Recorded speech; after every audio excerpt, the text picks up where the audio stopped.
সমাপ্তি বক্তব্য রাখবেন নেতৃত্ব জেলা জাতীয়তাবাদী ছাত্র দলের প্রতিষ্ঠাতা সাধারণ সম্পাদক বাংলাদেশ জাতীয়তাবাদী দল নেতৃত্ব জেলা বিএনপির সংগ্রামী সাবেক সাধারণ সম্পাদক জনাব অ্যাডভোকেট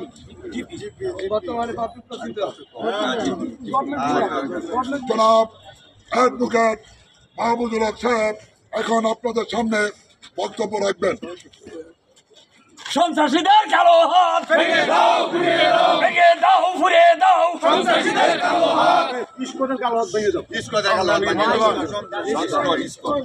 সারা বাংলাদেশ ব্যাপী জাতীয়তাবাদী আইনজীবী ফোরামের উদ্যোগে চট্টগ্রামে আমাদের ভাই বিশিষ্ট আইনজীবী সাইফুলকে নৃশংসভাবে হত্যা করার প্রতিবাদে আজকের এই বিক্ষোভ মিছিল উপস্থিত রয়েছেন আইনজীবী ফোরামের নেতৃবৃন্দ, সংগ্রামী বন্ধুগণ।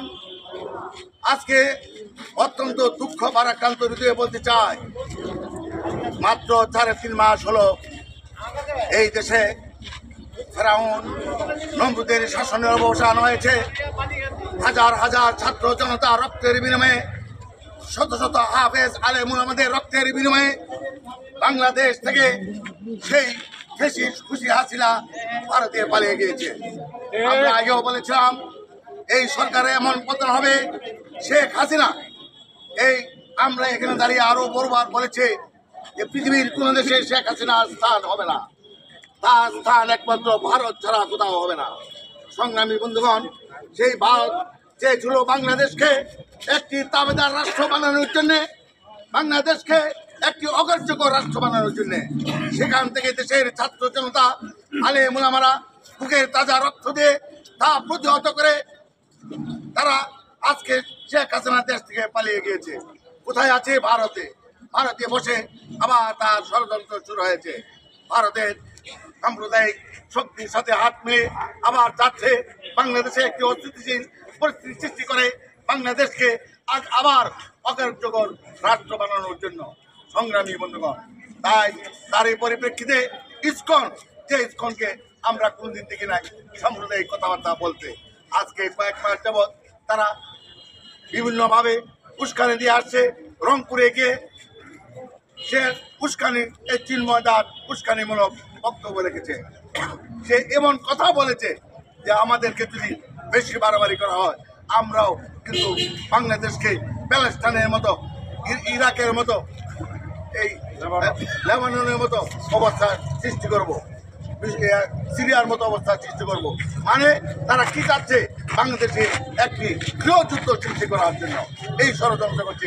ইসকনের কালো হাত ভেঙে দাও, ফুরিয়ে দাও, ভেঙে দাও, ফুরিয়ে দাও, ইসকনের কালো হাত। এই জন্য আজকের এই প্রতিবাদ সমাবেশ কালকে আমরা দেখেছি সারা বাংলাদেশে বিভিন্ন বিশ্ববিদ্যালয়ে হাজার হাজার ছাত্রছাত্রী মিছিল করেছে। কি মিছিল করেছে? অনতি বিলম্বে আমরা তত্ত্বাবধায়ক সরকারের কাছে আহ্বান জানাই, অনতি বিলম্বে ইসকনকে, এই জঙ্গি সংগঠন ইসকনকে নিষিদ্ধ ঘোষণা করতে হবে।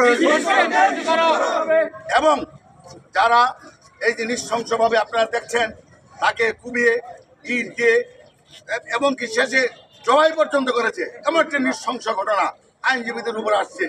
এই দেশে কোনো ইসকনের কোনো দালাল, ইসকনের কোনো লোক যদি কোনো কোথাও এই সমস্ত অন্যায় বিচারের কারণে, এই সন্ত্রাসের কারণে গ্রেপ্তার হয়, আপনারা সকলেই সজাগ থাকবেন, তার বিরুদ্ধে কোনো আইনজীবী তাদের পক্ষে কাজ করতে পারে।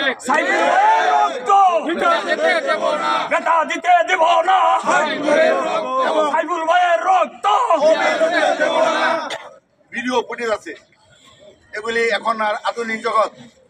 আমরা বিভিন্ন জায়গায় আমরা দেখেছি কারা হত্যা করছে, কারা তাকে মারছে। সেই জন্য সেই ভিডিও ফুটেজের মাধ্যমে যারা প্রকৃত দোষী তাদেরকে অবিলম্বে গ্রেপ্তার করে দৃষ্টান্তমূলক শাস্তির ব্যবস্থা করতে হবে। আমরা জানি এই দেশের যারা সাধারণ হিন্দু সমাজ আছে, ম্যাক্সিমাম আমার মনে হয় 90% সাধারণ হিন্দু সমাজ ইসকনের বিরুদ্ধে, ইসকনের পক্ষে তারা কথা বলে। সেখানে দেখা যায় কি ইসকনের মিছিলে সেই পতিত নিষিদ্ধ ঘোষিত ছাত্রলীগ এবং যুবলীগের লোকেরা ঢুকে এই ধরনের বিশৃঙ্খলা সৃষ্টি করতে চায়। আমরা দেখেছি কালকে চট্টগ্রাম যে কোর্টের এলাকা শত শত আইনজীবীদের এবং যারা এখানে মামলা মোকদ্দমা করছে আছে তাদের গাড়ি গুড়ি সমস্ত ভেঙ্গে চুরমার করে দেওয়া হয়েছে। সংগ্রামী বন্ধুরা, তাই আমাদেরকে ঐক্যবদ্ধ হতে হবে। এই দেশের সাধারণ জনগণ সর্বশ্রেণী মানুষ আছে, যতই চেষ্টা করুক বাংলাদেশকে আজ ভারতের অঙ্গরাজ্য ভারতের দাবিদার রাষ্ট্র বানানো আর যাবে না। এবং বাংলাদেশের মাটিতে সেই ফেরাউন এবং ফেসির শেখ হাসিনা যে স্বপ্ন দেখছে আবার বাংলাদেশে আসে আবার সন্ত্রাস করবে, তার সুযোগ আর সন্ত্রাসীদের বিরুদ্ধে সন্ত্রাসীদের বিরুদ্ধে ইসকনের বিরুদ্ধে সর্বশেষে আবার বলতে চাই, অনতিবিলম্বে এই অন্তর্বর্তীকালীন সরকার জনাব ডক্টর ইউনূস সাহেবের ইতিমধ্যে উনি বলেছেন দৃষ্টান্তমূলক ব্যবস্থা নেবেন। আমাদের দাবি হলো অবিলম্বে ছাত্রলীগকে যেভাবে সন্ত্রাসের কারণে অবরোধের কারণে নিষিদ্ধ ঘোষণা হয়েছে, ইসকনকেও অনতিবিলম্বে দেশের স্বাধীনতা সার্বভৌমত্বের রক্ষার স্বার্থে অনতিবিলম্বে ইসকনকে নিষিদ্ধ ঘোষণা করতে হবে এবং অনতিবিলম্বে সাইফুল হত্যাকারীকে গ্রেপ্তার করে দৃষ্টান্তমূলক শাস্তির ব্যবস্থা করার জন্য আহ্বান জানিয়ে আমার বক্তব্য এখানে শেষ করছি।